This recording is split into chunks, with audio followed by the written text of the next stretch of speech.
Chosen one, I need your complete attention for what I am about to reveal.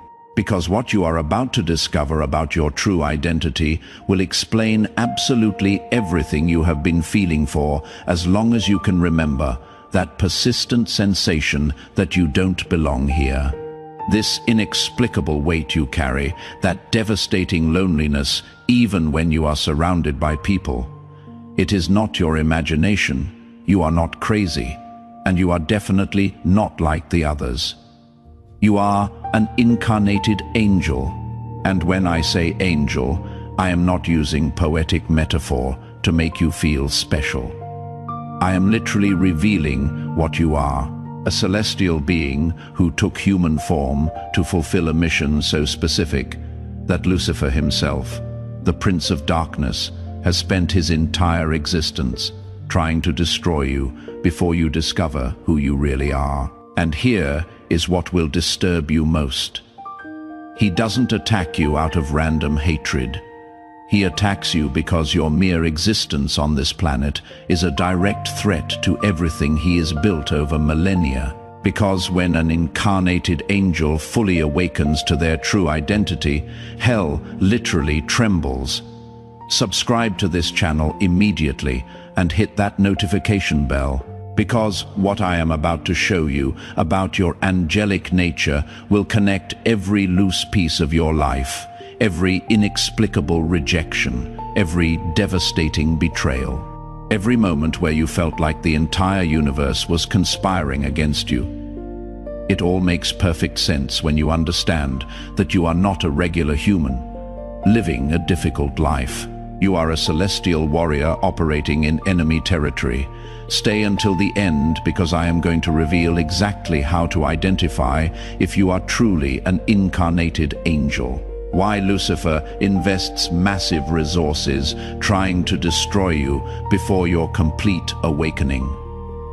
What your specific mission is on this planet, and what will happen when you finally activate the powers that have been dormant your entire life.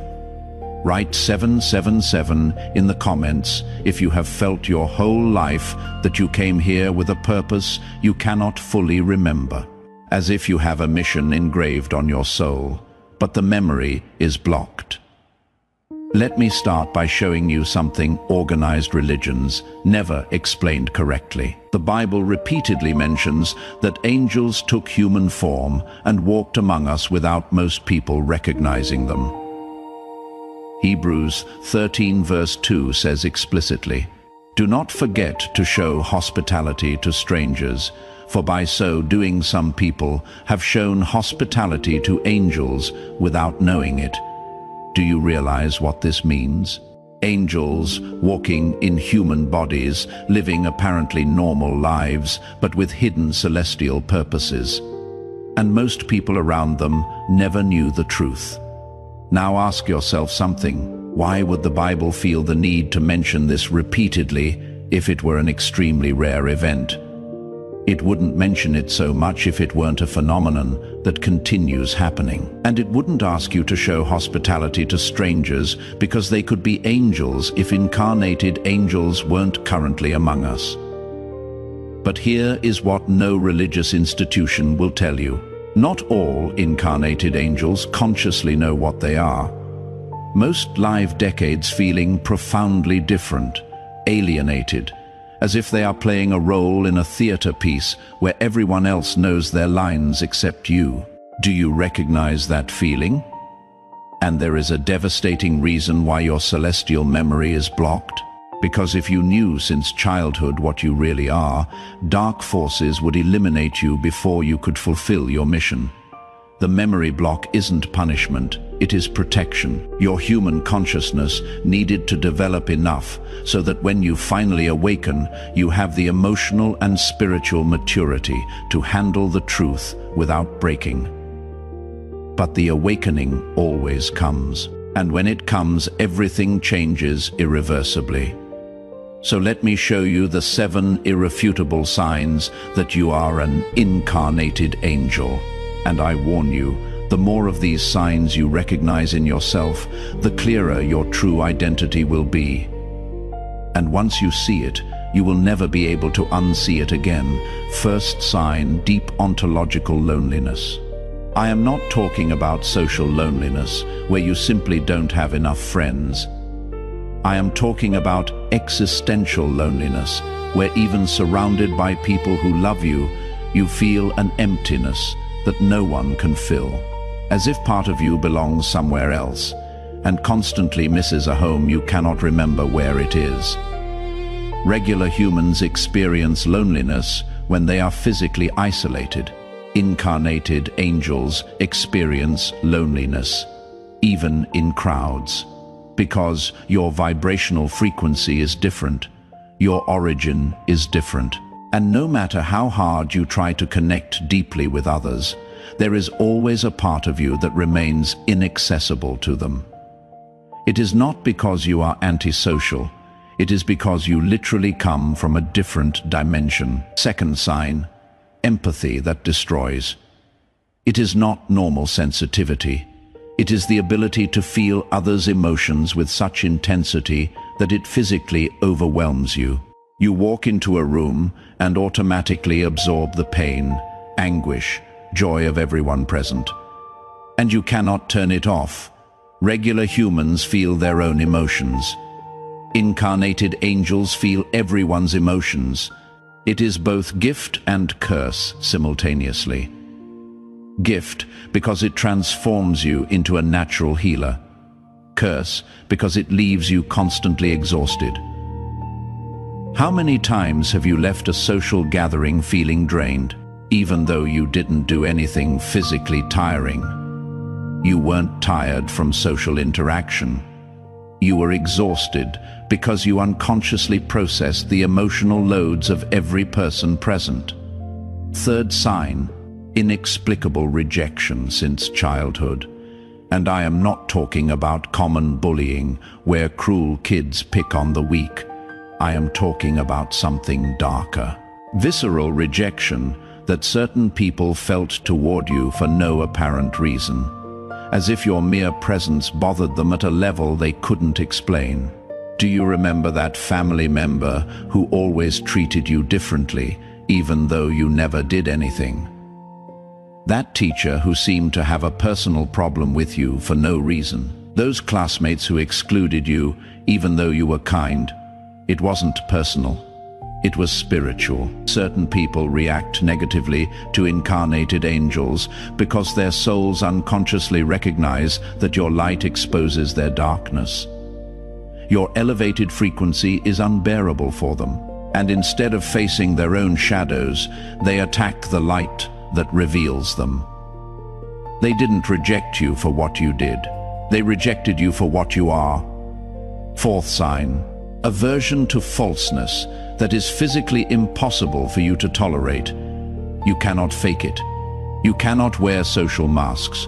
You cannot participate in collective hypocrisy without feeling literal nausea, while everyone else seems capable of lying politely, smiling falsely, acting roles they are not. You simply cannot do it without feeling like you are betraying something fundamental in your core.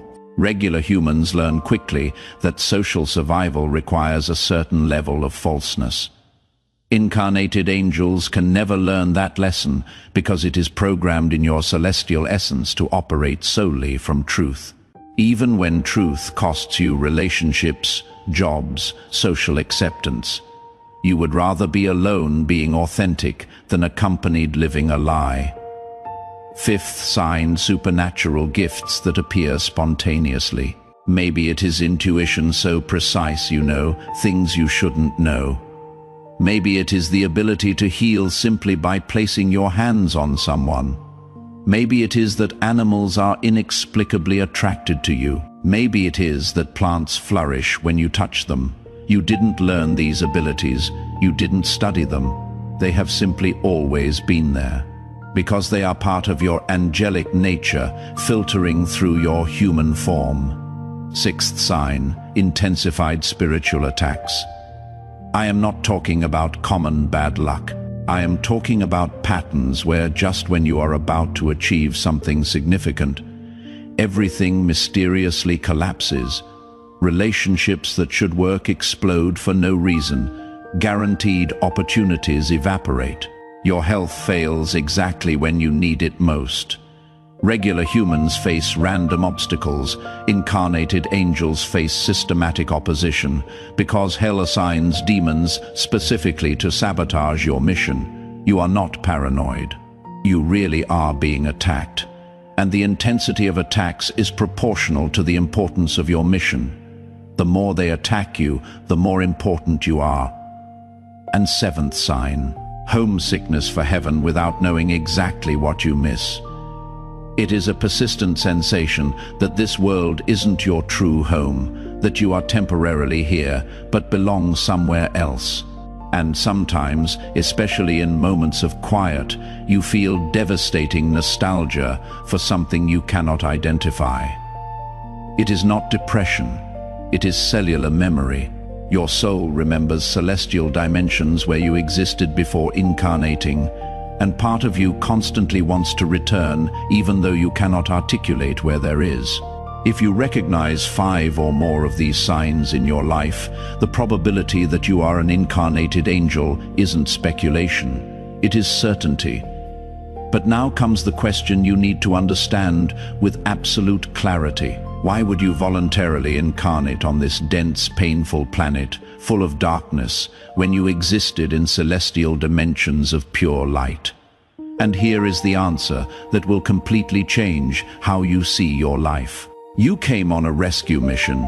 Earth is going through a critical evolutionary transition. Humanity faces a collective decision point where it either evolves to higher consciousness or collapses into total darkness. And this balance isn't decided in celestial realms. It is decided here, on this physical plane, by incarnated souls making choices moment by moment. But most humans are so spiritually asleep, they cannot elevate the planet's frequency alone. They need help. They need anchors of light. They need beings who can sustain celestial frequencies even in the middle of terrestrial chaos. You are one of those anchors. You voluntarily left dimensions of light, peace, unconditional love. You accepted temporarily forgetting who you are.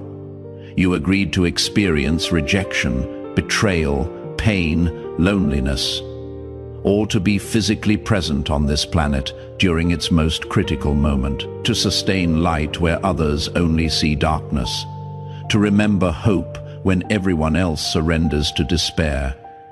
You didn't come here for an easy life, you came for an impossible mission. And you accepted it, knowing exactly how difficult it would be. For those who want to go deeper, there is exclusive material in the description and pinned comment. Now, let me reveal something about Lucifer that explains why his envy of you is so devastating. He was an angel too. In fact, he was the most beautiful, the most powerful, the closest to God. But his fall wasn't an accident. It was a choice. A choice based on pride, on desire to be worshipped instead of worshipping, on ambition to replace the Creator. And when he fell, he didn't fall alone. He dragged with him a third of celestial angels who became what we now call demons. But here is what consumes him with envy. You made the opposite choice. You chose to descend voluntarily, not through fall, but through love. Not to rebel against God, but to serve him on a rescue mission. Not to exalt yourself, but to humble yourself by taking limited human form.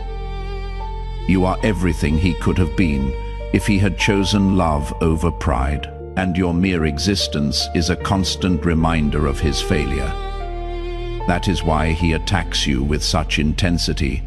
It is not random hatred.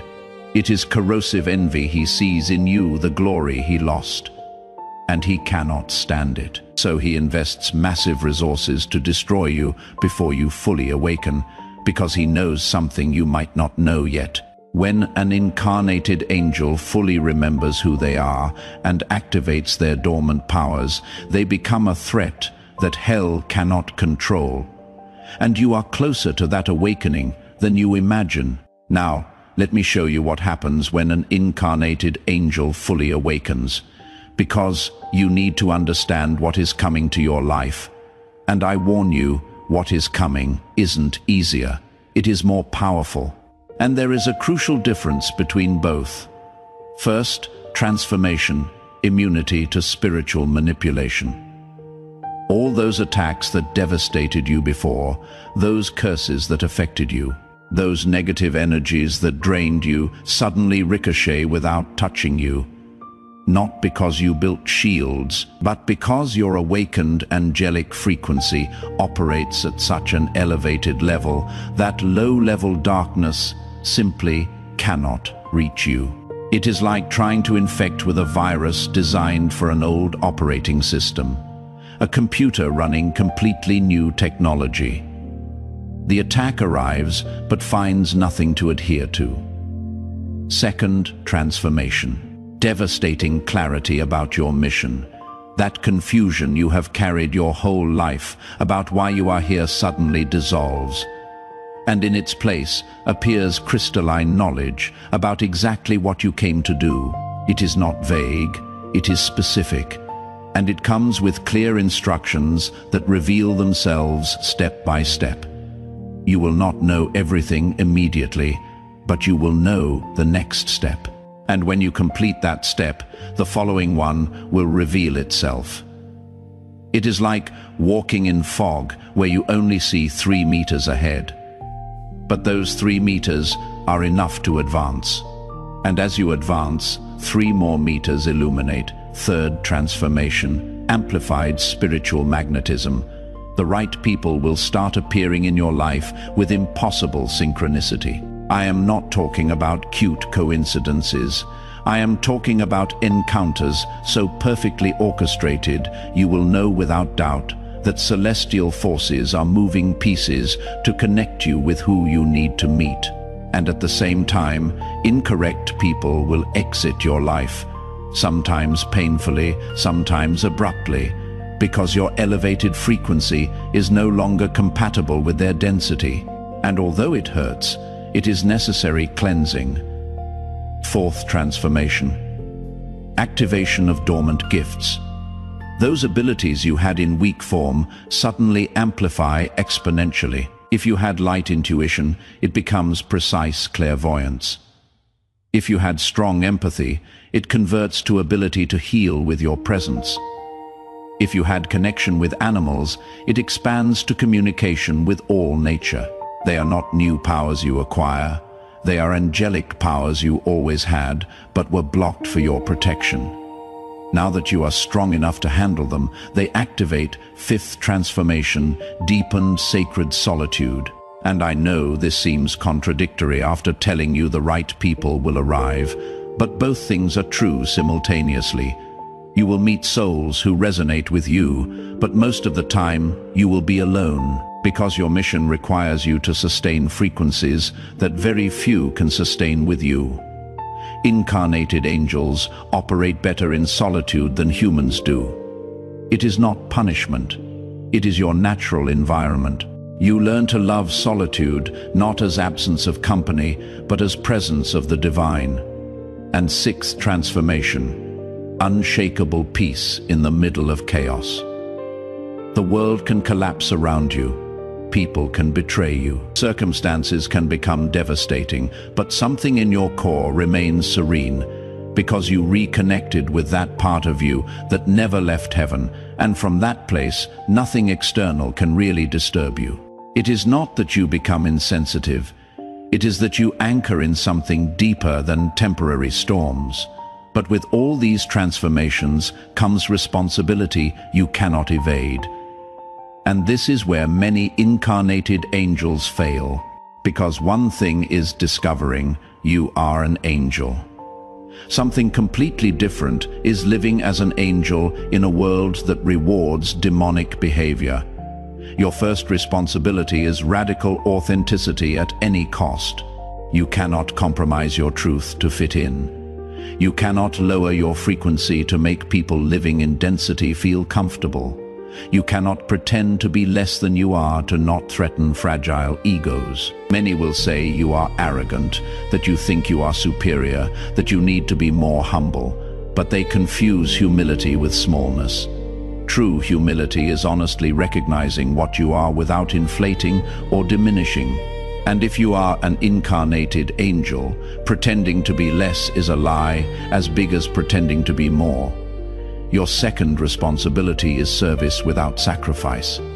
Yes, you came to help. Yes, your mission involves elevating others, but you didn't come to destroy yourself in the process. Too many incarnated angels confuse service with self-annihilation. They completely empty themselves trying to save everyone. And when they collapse, exhausted, their light goes out, and they cannot help anyone anymore.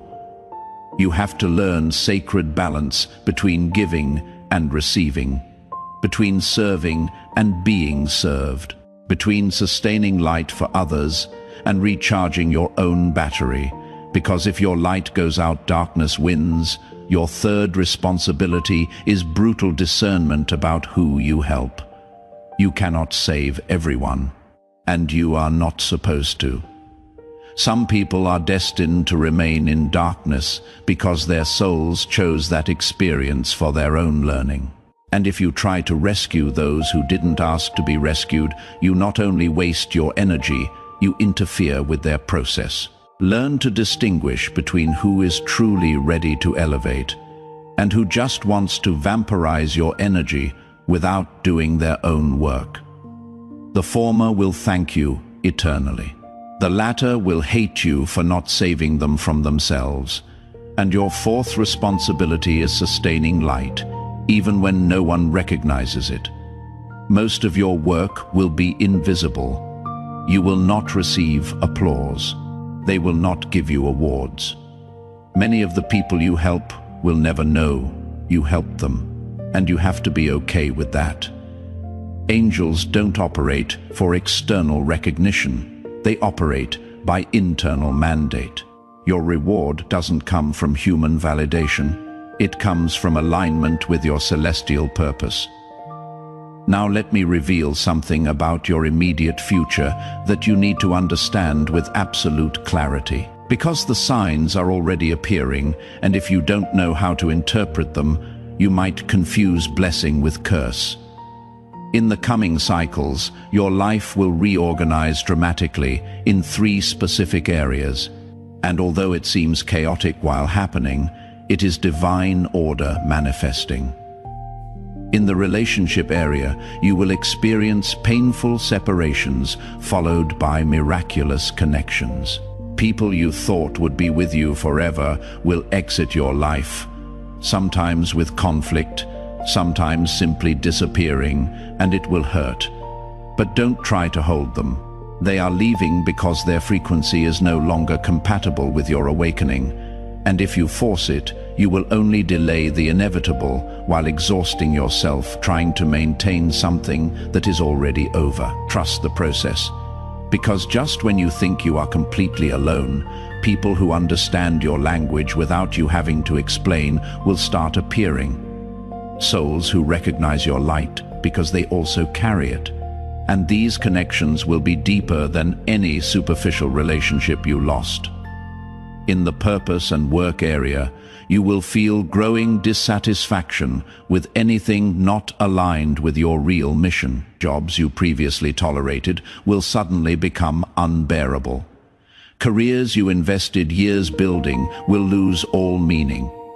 And you will feel internal urgency to change everything, even though you don't know exactly to what. Don't resist this restlessness. It is your soul reminding you that you didn't come here to waste life on things that don't matter. And although it is scary to release known security, staying in the incorrect place is more dangerous than venturing into the unknown. Opportunities will start appearing. Maybe they will not be what you expected. Maybe they will seem risky, but you will recognize they resonate with something deep in you. Follow them, even if they don't make logical sense. And in the inner peace area, you will notice that chronic anxiety you have carried your whole life begins gradually dissolving. Those obsessive thought patterns that robbed your sleep lose their power. That constant sensation of danger is replaced by inexplicable trust. It is not that external challenges necessarily decrease.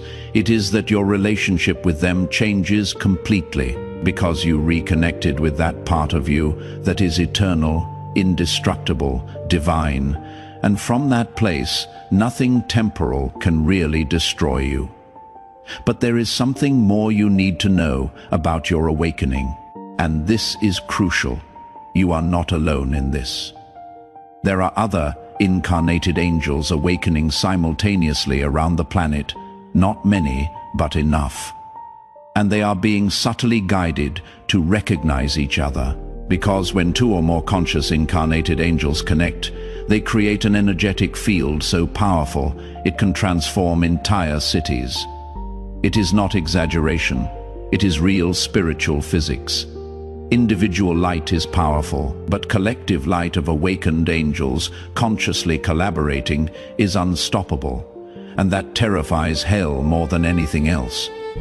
That is why dark forces worked so intensely to keep you isolated, to make you believe you were crazy, to convince you that you were the only one feeling these things, because while you believed you were alone, you remained weak. But now that you know the truth, now that you understand there are others exactly like you sustaining the same frequency, everything changes.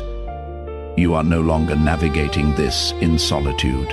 You are part of a network of light warriors who are anchoring new reality for this planet.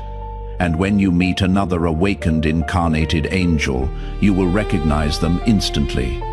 You will not need words. There will be silent recognition between your souls, as if they have known each other forever, even though your bodies just met. These encounters aren't casual. They are divine appointments, orchestrated with millimeter precision. And when they happen, pay attention, because that person is probably destined to be an important part of your mission. Now, let me give you a final warning you need to engrave in your consciousness. Awakening isn't a single event. It is a continuous process. There is no moment where you say, "I have fully awakened, and now everything is easy." It is more like layers of an onion. Every time you peel one layer, you discover another underneath. Each level of awakening reveals a new level you didn't even know existed.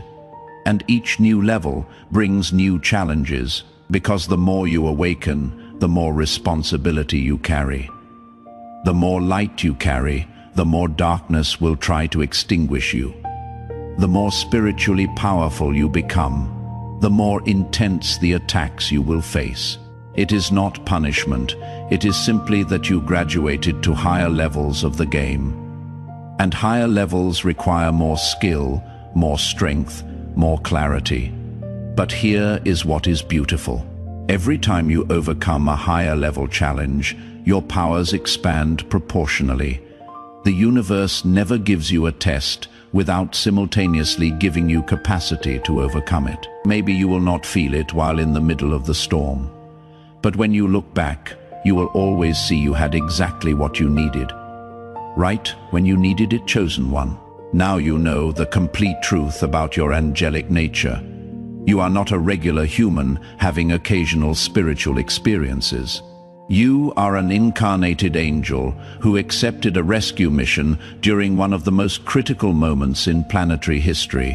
That feeling of not belonging you have carried your whole life finally has an explanation. You don't belong here because your origin isn't from here. You come from celestial dimensions and temporarily took human form to fulfill a specific purpose. That devastating loneliness you experience, even in company, now makes sense. It is not your defect. It is natural consequence of operating at such a different frequency from most. Incarnated angels always feel alone among humans because they are literally a different species. Those constant attacks you have faced finally explain themselves. It is not bad luck. It is systematic opposition from hell that recognizes the threat you represent. Lucifer doesn't invest massive resources attacking insignificant people.